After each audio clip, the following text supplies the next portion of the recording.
डल ले अबीर बा।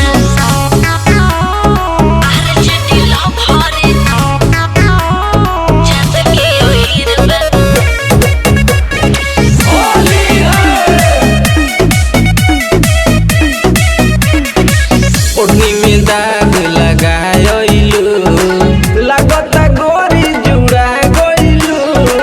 होली में रंग से बोथा गइलू, कौन जात से छुआ गइलू।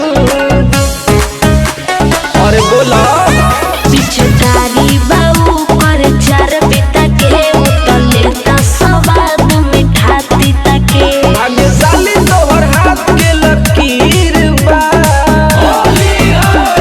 आज दिलो भर जात के अहीर बा, उहे हमर चोली में डल ले अबीर बा।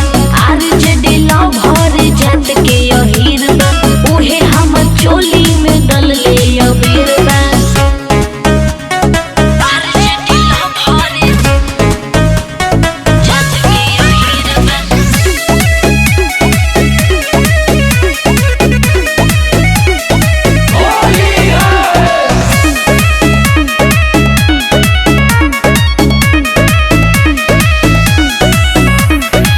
तोहर गरमी झरले बा, होली में चोली फरले बा। मेन कारखाना लसरले बा, संजू सुमन रस गरले बा।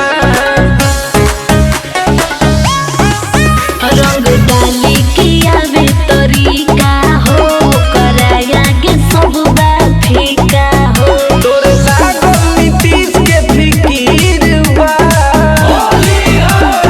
आज दिलो भर जात के अहीर बा, उहे हमर चोली में डल ले अबीर